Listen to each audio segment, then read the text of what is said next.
5절부터 17절까지의 말씀, 우리 짧은 말씀인데요, 우리 같이 한번 한 목소리로 디모데후서 3장 15절부터 17절까지 함께 이 말씀 읽도록 하겠습니다. 또 어려서부터 성경을 알았나니 성경은 능히 너로 하여금 그리스도 예수 안에 있는 믿음으로 말미암아 구원에 이르는 지혜가 있게 하느니라. 모든 성경은 된 것으로 교훈과 책망과 바르게 함과 의로 교육하기에 유익하니 이는 하나님의 사람으로 온전하게 하며 모든 선한 일을 행할 능력을 갖추게 하려 함이라. 아멘. 특송 시간입니다. 6여전도에 우리 회원들 나오셔서 특송해 주시겠습니다.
영광의 박수를 올리겠습니다.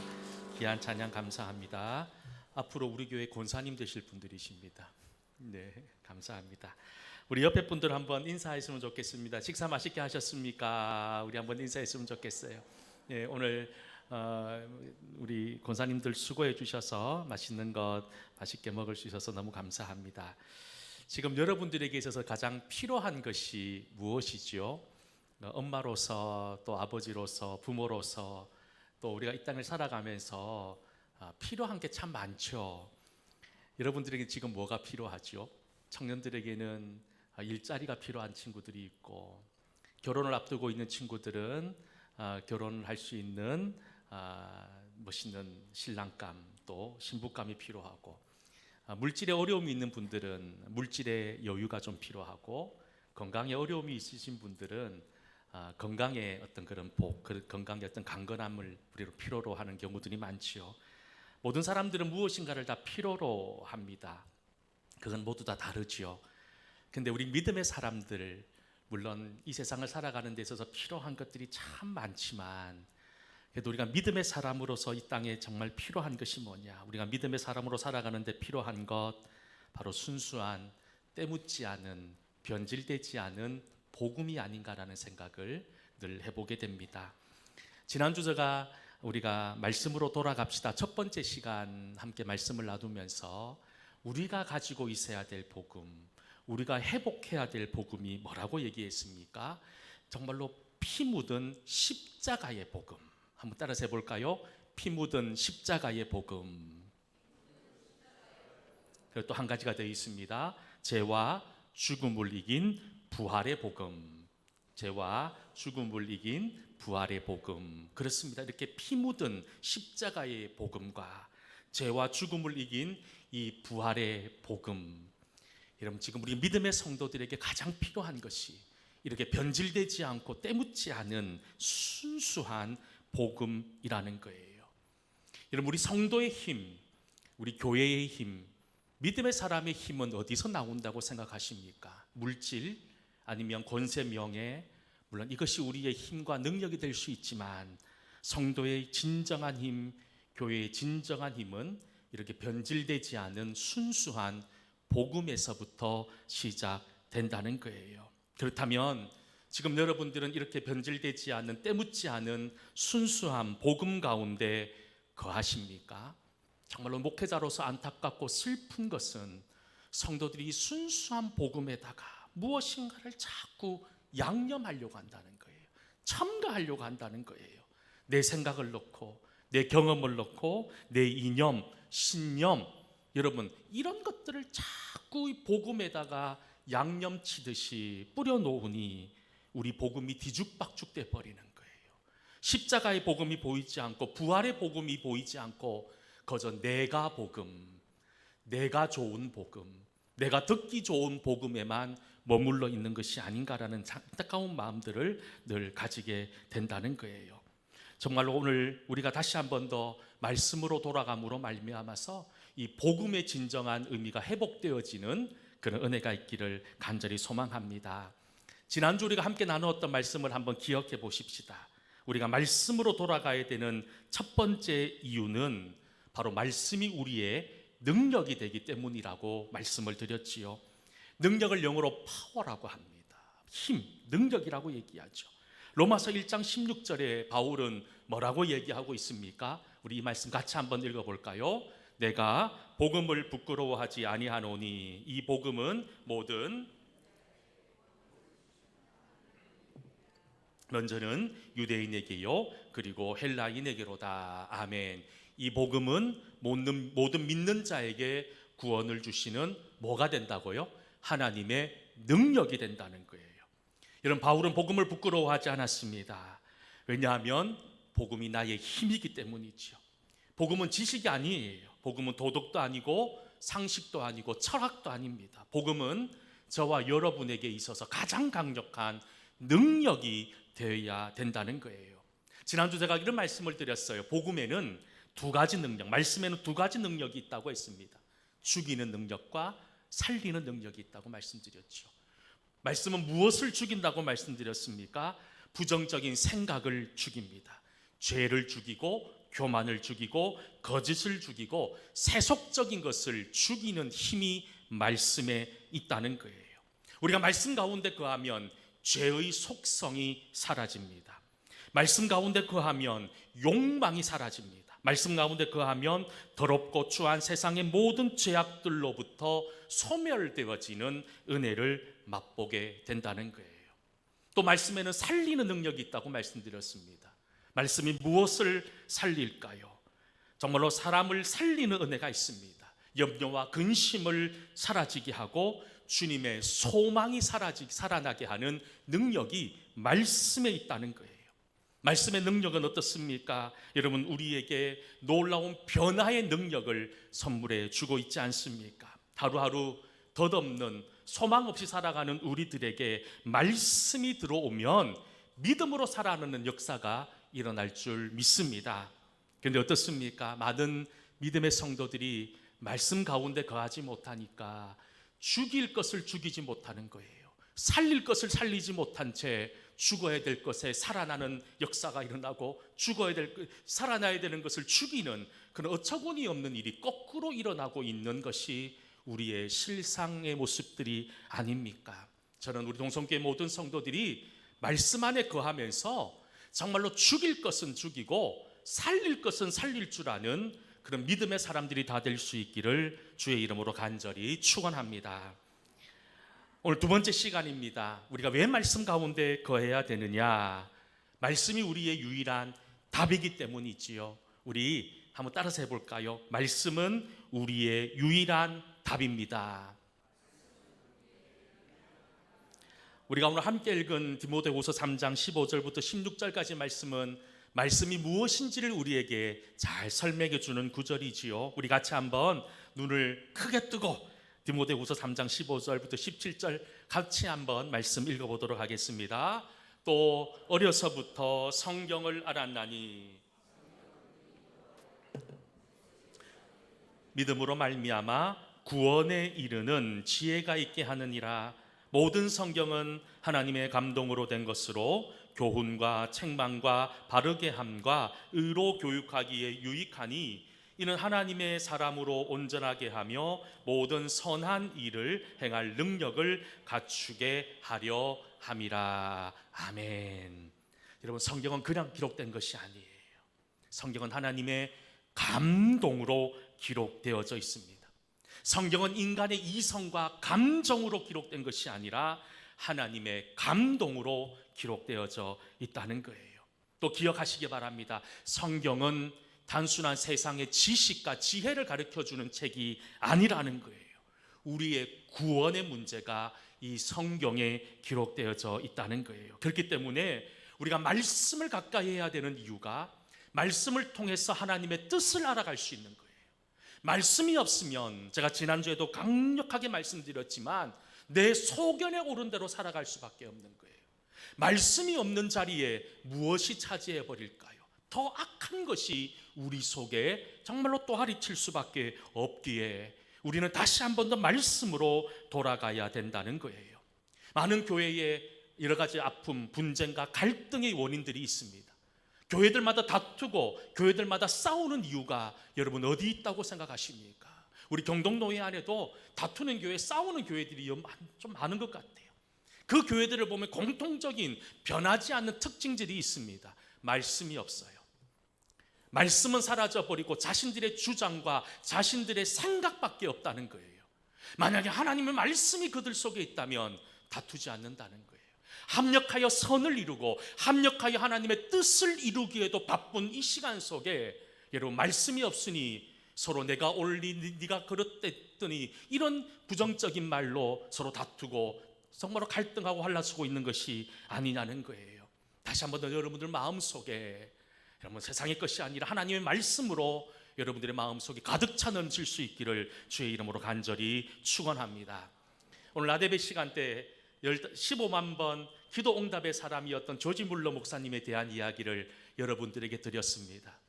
여러분, 대단하지 않습니까? 이 목사님이 한 60 후반 정도까지 사셨는데 자기가 살아오는 시간 동안 15만 번의 기도 응답을 받았다는 거예요. 다른 말로 하면 매 순간순간마다 기도의 응답을 받았던 사람입니다. 1만 명이 넘는 고아들을 양육하기 위해서 여러 군데의 고아원을 세웠습니다. 힘들고 먹기 살기 힘든 그 시절에 고아원을 운영한다는 것이 얼마나 힘들고 어려웠겠습니까? 이스라엘 백성들이 출애굽 광야에서 먹을 것을 고민했던 것처럼 아마 조지 뮬러 목사님도 이 고아들을 먹이기 위해서 늘 마음에 근심과 걱정들이 가득하셨을 거예요. 그런데 제가 나대배 시간에도 말씀드렸지만 조지 뮬러 목사님에게는 중요한 믿음의 원칙이 있었습니다. 하나님보다 앞서지 않으려고 했습니다. 성령님보다 앞서지 않으려고 했습니다. 기도보다 앞서지 않으려고 했다는 거예요. 그러면서 그는 이렇게 이야기합니다. 제가 조지 뮬러 목사님의 이야기 한 토막을 읽어드리겠습니다. 내 사역의 힘은 성경에서 비롯되었습니다. 나의 영적 생활의 활력은 날마다 성경을 읽느냐 안 읽느냐 하는 문제와 정비례합니다. 나는 이것을 66년간 삶의 경험을 통해 담대히 말할 수 있습니다. 처음 신앙생활을 시작한 지 3년 동안은 성경의 소중함을 미처 깨닫지 못했습니다. 그 당시 나의 삶은 기쁨도 사명도 없는 죽은 사람과 같았고 내 생애에는 잃어버린 날들이었습니다. 그러나 성경을 매일 묵상하게 된 이후 마음에는 기쁨이 넘쳤고 하나님의 복을 경험하게 되었습니다 라고 간증합니다.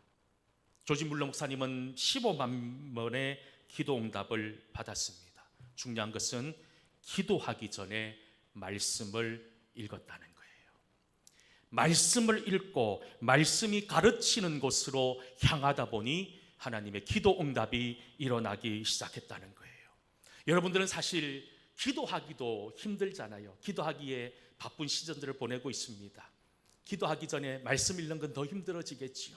그런데 우리가 이 시간 가장 먼저 회복되어야 되는 것은 물론 기도도 회복되어야 되고 예배도 회복되어야 되고 우리의 헌신과 봉사도 회복되어야 되지만 말씀 가까이 하지 않는, 말씀을 경홀히 여기는 우리들의 거릇된 모습을 우리가 지금 이 순간 회복하지 않으면 우리의 인생 속에서 하나님의 역사와 하나님의 놀라운 기적은 일어날 수 없다는 거예요. 여러분 스스로에게 한번 좀 물어보십시오.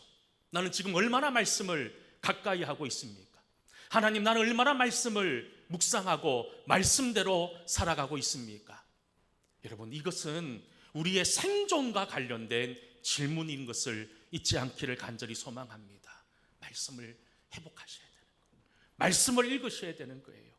그런 의미에서 제가 말씀 시간에 늘 한 번씩 말씀드리지만 우리 오여전도 회원들 너무너무 귀해요. 서로 카톡을 주고받으면서 오늘 읽을 말씀들 정해서 서로 나는 말씀 읽었다고 서로 체크해가면서 서로 격려하고 말씀 읽자고 하는 그런 모습들을 보면서 너무너무 귀하고 복되다는 생각이 듭니다. 여러분, 말씀 읽으셔야 돼요. 그저 일주일에 한 번 예배당에 와서 꺼내는 말씀이 되면 화석처럼 굳어버린 나에게 아무런 영향력도 나로 나타내지 못하는 그런 것에 불과하다는 거예요. 여러분, 제발 말씀 읽으십시오. 말씀 읽어야 내 소견에 오른 대로 살아가지 않는 겁니다. 말씀 읽어야 내 감정이 가는 대로 움직이지 않는다는 거예요. 여러분, 우리에게 말씀이 여러분들을 이끄는, 말씀의 이끌림을 받는 그런 믿음의 사람들이 될 수 있기를 주의 이름으로 간절히 소망합니다. 조지 물러 목사님은요, 자신을 이끌었던 말씀으로 이 말씀을 이야기합니다. 시편 81편 10절 말씀인데요, 같이 한번 시편 81편 10절 말씀 함께 읽습니다. 나는 너를 애굽 땅에서 인도하여 낸 여호와. 아멘. 여러분, 하나님 앞에 말씀을 읽고 입을 크게 벌릴 수 있기를 축복합니다. 그럴 때 하나님이 역사한다는 거예요. 우리가 왜 응답받지 못하는 걸까요? 구하지 못했기 때문이 아닙니까? 하나님이 여러분들의 인생 속에서 역사하지 않으시는 이유가 무엇입니까? 구하지 않았기 때문인 겁니다. 다른 이유가 없어요. 우리 딸이 며칠 전에 저한테 이렇게 얘기합니다. 아빠, 앞으로 내랑 결혼할 사람 이제 내가 구체적으로 기도해야겠다고. 고1짜리가 없죠? 고1 된 녀석이 구체적으로 기도해야 된다는 거예요. 저희 집사람은 그렇게 얘기하더라고요. 나는 배우자를 위해서 신발 사이즈를 놓고 기도했다고 하면서 270이었다고 말하더라고요. 그래서 여러분, 무슨 말이냐면 우리의 기도가 구체적으로 기도돼야 되는 거예요. 근데 왜 말씀이 있어야 되냐면, 말씀이 없는 가운데 구체적으로 기도하면 내 욕심 가는 대로 구할 수밖에 없는 거예요. 그러니 말씀이 있어야 되는 거예요. 말씀이 우리를 꼭 붙들어줘야지 그릇됨이 없는 거예요. 엉뚱한 곳으로 나가지 않는 거예요. 그러니 여러분, 우리가 무엇을 하든지 간에 말씀에 기초하지 않으면 무너짐을 기억하고 말씀의 힘을 얻고 말씀의 깨달음을 얻을 수 있는 그런 은혜가 있기를 주의 이름으로 간절히 축원합니다. 그리고 마지막 세 번째, 우리가 말씀으로 돌아가야 되는 이유는 바로 말씀은 우리의 지혜와 우리의 모든 것의 영원한 원천이기 때문이지요. 여러분, 온천이라는 말을 들어보셨습니까? 온천에 가면, 온천이 나는 이런 뭐 유명한 이런 온천 이런 데 가면 꼭 원수가 나오는 데가 있어요. 그러니까 원래 온천수가 나오는, 그걸 다른 말로 하면 원천이에요. 제가 부목사로 있을 때 목사님이 저보고 신목사, 교회에서 사랑의 살독, 그러니까 이 좀 힘들게 사시는 분들을 위해서 교회에서 사랑의 살독을 한번 운영해 보자, 그렇게 한번 말씀하셔서 제가 이곳저곳 이런 사랑의 쌀독을 운영하는 교회들을 찾아봤는데, 우리나라에서 가장 먼저 이 사랑의 쌀독을 통해서 가난한 사람들에게 쌀을 나눠주고 예수님의 사랑을 전했던 교회가 어떤 교회냐면 서울에 있는 원천교회라는 곳이었어요. 제가 그 교회를 한번 벤치마킹 하려고 한번 올라갔던 적이 있어요. 교회 이름이 원천입니다. 말 그대로 이곳이 하나님의 사랑이 샘솟아 올라오는 원래 그 거룩한 곳, 그런 곳이 되기를 원하면서 원천교회라는 이름을 지어서 그렇게 지금까지 귀한 사역들을 감당할 수 있다는 거예요. 여러분, 우리의 삶의 원천이 무엇일까요? 아까 제가 설교를 시작하면서 우리에게 필요한 것이 뭐냐, 여러분들 지금 이 시간 가장 필요한 것이 뭐냐 물어봤을 때 많은 분들이 여러 가지를 생각하셨을 거예요. 물질, 건강, 아니면 여러 가지 것들을 생각할 수 있었지만 우리 인생의 가장 중요한 원천은 하나님의 말씀이어야 된다는 거예요. 말씀. 요즘 우리는 물질 만능주의 시대 속을 살고 있지 않습니까? 돈만 있으면 이런 말도 있어요. 귀신도 부를 수 있다. 예전에는 돈이 있어도 안 되는 것이 있었어요. 남자를 여자로 바꾸고 여자를 남자로 바꾸는 일은 돈이 있어도 안 됐는데 요즘은 돈이 있으니까 성전환 수술도 하더라고요. 이런 세상이 되어버린 거예요. 돈이 있으면 다 되는 세상, 돈이 원천이 되어져 버린 세상 속에 우리가 여전히 살아가고 있다는 거예요. 여러분, 정말 물질이, 돈이 여러분들의 인생의 원천이십니까? 여러분들의 모든 출발의 시작점이십니까? 여러분, 이것이 우리의 원천이 되면 망하는 거예요. 다시 한 번 더, 우리 인생의 영원한 원천, 출발점은 하나님의 말씀이어야 한다는 거예요. 우리가 말씀 가운데 거하지 못하면 결국 망할 수밖에 없는 것. 우리가 잘 알고 있는 세계에서 가장 존경받는 대통령 중에 한 사람, 링컨을 여러분 기억하시지요? 링컨은 학교 교육을 겨우 1년밖에 받지 못했다고 합니다. 그의 믿음 좋은 어머니 밑에서 홈스쿨링을 했다는 이야기를 듣곤 하는데, 그의 어머니가 그의 아들에게 갑오로 성경을 물려줍니다.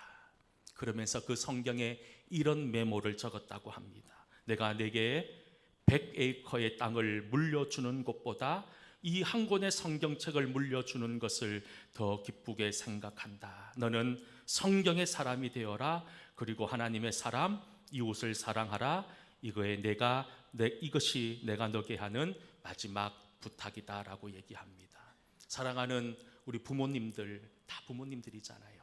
자녀들에게 어떤 유산을 물려주려고 하십니까? 제가 다음 주 설교 제목으로 당신은 어떤 유산을 물려주려고 합니까? 라는 제목으로 말씀을 준비하고 있는데요. 우리가 자녀에게 물려줄 유산이 뭐라고 생각하십니까? 우리 교회도 같아요. 어떤 분은 자녀를 위해서 성경을 필사한다는 거예요. 그래서 이것을 우리 아이 결혼할 때 선물로 주려고 한다는 거예요. 결혼한 자녀들이 있으면 내가 열심히 성경을 적어서 이것을 우리 아이들에게 유산으로 물려주겠다고 말씀하는 분이 있으세요. 여러분, 자녀에게 우리가 물려줘야 되는 것은 물질이 아닌 거예요. 집을 물려주고 땅을 물려주고 재산을 물려주는 것이 아니라 우리가 자녀에게 물려줄 수 있는 것은 하나님의 말씀이어야 된다는 거예요. 왜냐하면 하나님 말씀은 우리의 원천이기 때문인 겁니다. 다시 한 번 더 사랑하는 성도 여러분, 말씀으로 돌아가십시다. 말씀을 바라봐야 되는 거예요. 정말로 일주일에 한 번 꺼내는 성경이 아니라 매일매일 가까이 하는 말씀, 그리고 말씀의 이끌림을 받고 말씀에 흔들리지 않는 믿음의 사람으로 세워지는 저와 여러분 모두 다 될 수 있기를 주의 이름으로 간절히 축원합니다. 기도하겠습니다. 은혜로우신 하나님, 우리 사랑하는 성도들, 하나님 말씀으로 돌아가는 귀한 은혜가 있게 하여 주시옵소서. 거저 입술로만, 거저 내가 알고 있는 경험과 상식으로 믿음을 이끌어 나가는 것이 아니라 말씀에 의지하여 살아가는 우리 모든 성도들 다 되게 하여 주시옵소서. 예수님 이름으로 기도하옵나이다. 아멘. 말씀을 생각하시면서 285장 찬송하겠습니다.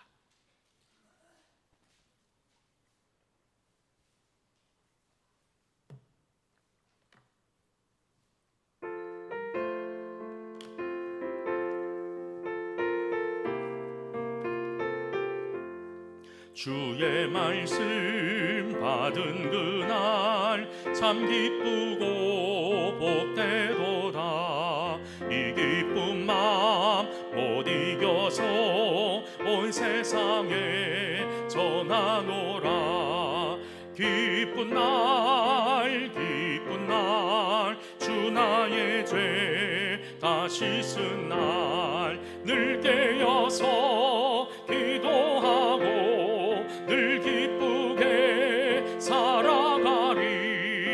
기쁜 날 주 나의 죄 다 씻은 날 이 좋은 날 내 천한 몸 새 사람이 되었으니 이 몸과 마음 다 바쳐서 영광의 주를 섬기리.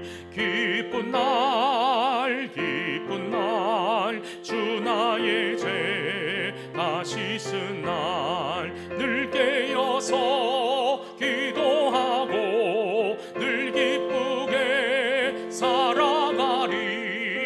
기쁜 날 주 나의 죄 다 씻은 날 새 사람 된 그날부터 평안한 마음 늘 있어서 이 복된 마음 전하느니 나의 본분 삼았도다.